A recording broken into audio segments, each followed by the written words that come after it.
8월 12일 목요일 하나님께서 주시는 말씀은 사사기 5장 1절부터 18절까지입니다. 봉독을 합니다. 이날에 드보라와 아비노함의 아들 바락이 노래하여 이르되 이스라엘의 영솔자들이 영솔하였고 백성이 즐거이 헌신하였으니 여호와를 찬송하라. 너희 왕들아 들으라. 통치자들아 귀를 기울이라. 나 곧 내가 여호와를 노래할 것이요 이스라엘의 하나님 여호와를 찬송하리로다. 여호와여, 주께서 세일에서부터 나오시고 에돔 들에서부터 진행하실 때에 땅이 진동하고 하늘이 물을 내리고 구름도 물을 내렸나이다. 산들이 여호와 앞에서 진동하니 저 시내산도 이스라엘의 하나님 여호와 앞에서 진동하여도다. 아나세 아들 삼갈의 날에 또는 야엘의 날에는 배로가 비었고 길의 행인들은 오솔길로 다녔도다. 이스라엘에는 마을 사람들이 그쳤으니 나 드보라가 일어나 이스라엘의 어머니가 되기까지 그쳤도다. 무리가 새 신들을 택하였으므로 그때의 전쟁이 성문에 이르렀으나 이스라엘의 4만 명 중에 방패와 창이 보였던가. 내 마음이 이스라엘의 방백을 사모함은 그들이 백성 중에서 즐거이 헌신하였음이니 여호와를 찬송하라.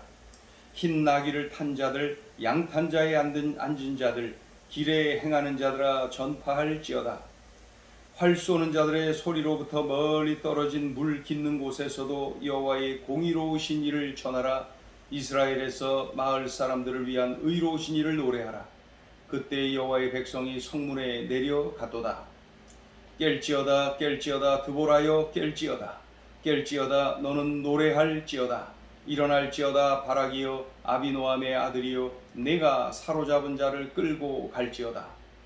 그때 남은 귀인과 백성이 내려왔고 여호와께서 나를 위하여 용사를 치시려고 내려오셨도다. 에브라임에게서 나온 자들은 아말렉의 뿌리 박은 자들이요 베냐민은 백성들 중에서 너를 따르는 자들이요 마길에게서는 명령하는 자들이 내려왔고 스불론에게서는 대장군의 지팡이를 잡은 자들이 내려왔도다.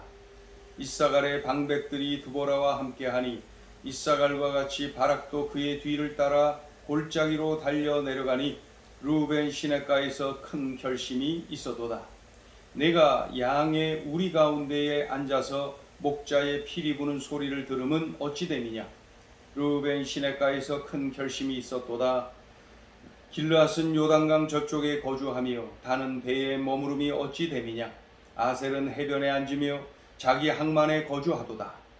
스불론은 죽음을 무릅쓰고 목숨을 아끼지 아니한 백성이요 납달리도 들의 높은 곳에서 그러하도다.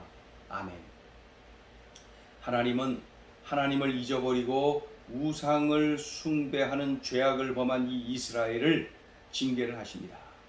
하나님께서 징계를 하시는데 그 방법이 가나안 야빈 왕을 강성하게 만들어서 그가 이스라엘을 치도록 만드시죠. 그 결과 한 해, 두 해 계속 학대를 받다가 20년째 가나안 왕 야빈에 의해서 학대를 받고 이렇게 억압을 받고 통치를 받는 그러한 지경에 이르는 것입니다. 그러니까 이스라엘 백성들이 너무 힘들다는 거예요. 너무 고통스럽다는 거예요. 그런 중에 그들이 하나님을 기억하지요.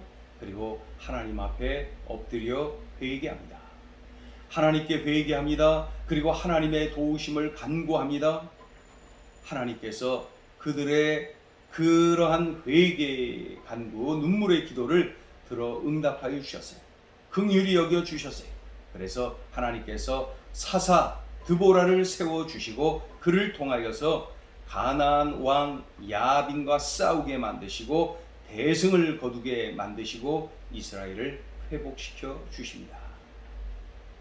사사기 5장 전체가 바로 이 드보라의 찬양으로 기록되어 있는데 어느 때입니까? 바로 가나안 왕 야빈과의 싸움에서 대승을 거두고 이스라엘이 온전히 회복된 후에 하나님이 하셨습니다. 하나님의 은혜입니다. 이렇게 고백하며 올려드린 찬양, 그것이 바로 사사기 5장입니다. 1절부터 3절까지를 보면은 그 내용이 전적으로 하나님이 하셨다는 거예요. 이 싸움은 하나님이 하신 겁니다. 하나님이 승리하신 겁니다. 이렇게 말이죠.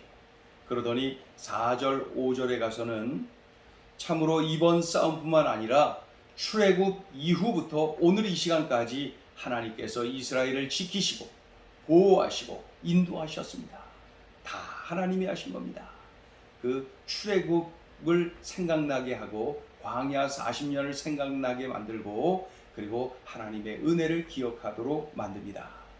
그런 이후에 이번 싸움이 왜 있었는지, 그리고 왜 지나간 20년 동안 그렇게 가나안 왕 야빈에 의해서 억압을 당하고 그 학대를 당했는지, 그 이유가 무엇인지를 밝힙니다. 8절을 보시면 무리가 새 신들을 택하였으므로 그때의 전쟁이 성문에 이르렀다. 새 신들을 택해서 우상을 숭배했다는 거예요. 그래서 하나님을 버리고 우상을 숭배한 이유로 인하여서 가나안 왕 야빈에게 학대를 당하고 고통을 당한 것이다. 그 근본 원인은 그것이었다는 거예요. 그로 인하여서 이렇게 싸우게 되었다. 자, 8절 이후에 이 8절 후반절을 보면은 이스라엘의 4만 명 중에 방패와 창이 보였던가? 방패와 창이 보였던, 이렇다 할 무기 하나도 없이 가나안 군대와 싸워서 대승을 거뒀다는 거예요. 그러니까 우리는 아무런 힘이 없었는데 대승을 한 것 전적인 하나님의 도우심입니다. 하나님의 은혜와 능력을 강조한 그러한 부분이죠. 그런데 여기서 왜 4만 명입니까? 우리가 알기로는 싸운 거 그거 스불론 지파, 납달리 지파 앞에서 10,000명 아닙니까? 예? 그 기송강 전투에서 그 준비하고 싸웠던 그 잠복하고 있다 싸운 10,000명 아닙니까? 10,000명? 근데 왜 4만 명입니까? 그러니까 그 내용 구체적으로 나와 있진 않아도 오늘 본문을 보다 보면은 추측을 할 수가 있습니다. 전투를 위해서 모은 10,000명, 이 스불론 납달리 지파 10,000명 외에 기송강 전투를 돕기 위해서 동원된 그러한 손길들이 있었구나. 오늘 본문을 14절 15절을 보면은 에브라임 지파, 베냐민 지파, 이사갈 지파가 그 기송강 전투에 동역자로 참전한 것을 볼 수가 있습니다. 그러니까 이들의 숫자가 3만 명이었나 보다. 대략. 그렇죠? 그래서 4만 명이구나. 그러니까 먼저 준비되어 있던 10,000명에 비하면은 늦게 동참을 했지만은 그래도 이들이 함께 했구나. 그래서 4만 명이구나. 14절, 15절을 보면은 에브라임 지파, 또 14절에 에브라임이 나오고 그다음에 베냐민이 나오고 15절 이사갈 나오고, 그렇죠? 이러한 지파들이 참전을 해서 4만 명이 된 것이구나 알 수가 있어요. 자, 그렇다면은 9절부터 12절까지는 이렇다 할 무기 하나도 없이 이스라엘이 잘 준비된 이 그 가나안 군대를 물리칠 수가 있었다. 특별히 철병거 900대로 무장된 그리고 엄청난 대군 아니었습니까? 이렇게 참으로 대군을, 최신 병기를 가진 군대를 어떻게 이길 수가 있었느냐? 이렇다 할 무기 하나도 없는 사람들이 전적으로 하나님이 하셨다는 거예요. 하나님이 다 하셨다는 거예요. 자, 그런데 이 전투에서 우리가 아는 대로 스불론 지파, 납달리 지파의 10,000명이 가장 먼저 준비되고 참전했다는 거 우리가 알지요? 18절 읽어봅니다. 18절 시작. 스불론은 죽음을 무릅쓰고 목숨을 아끼지 아니한 백성이요 납달리도 들의 높은 곳에서 그러하도다. 스불론, 납달리 최전방에서 가장 먼저 뛰어든 그러한 이들입니다. 자, 그리고 좀 전에 말씀드렸던 대로 14절 15절에 에브라임 지파, 베냐민 지파, 이사갈 지파가 이 기송강 전투에 참여를 했구나. 그들의 수가 대략 3만 명이었겠다. 그래서 합해서 4만 명이었나 보다 알 수가 있지요. 그러니까 미리 준비된 10,000명 외에 이들이 있었구나 하는 것을 볼 수가 있어요.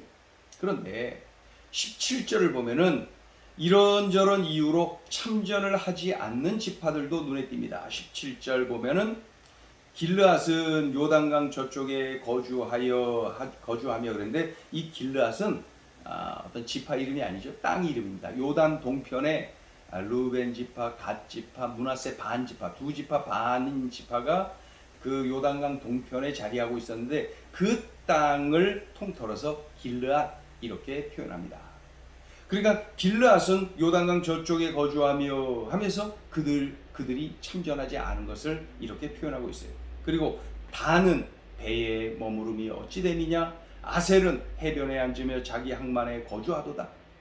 그러니까 저 요단 동편에 있는 그 길르앗 땅에 있는 루벤 지파, 갓 지파, 므낫세 반 지파, 그리고 지금 단, 아셀 이러한 지파들은 이런저런 핑계로 오지를 않았구나, 참전하지 않았구나 하는 것이 눈에 띕니다. 아무튼 이런 상황에서도 대승을 거두었다.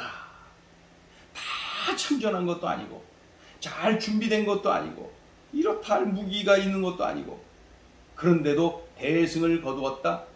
전적인 하나님의 도우심, 하나님의 일하심, 하나님의 은혜로구나.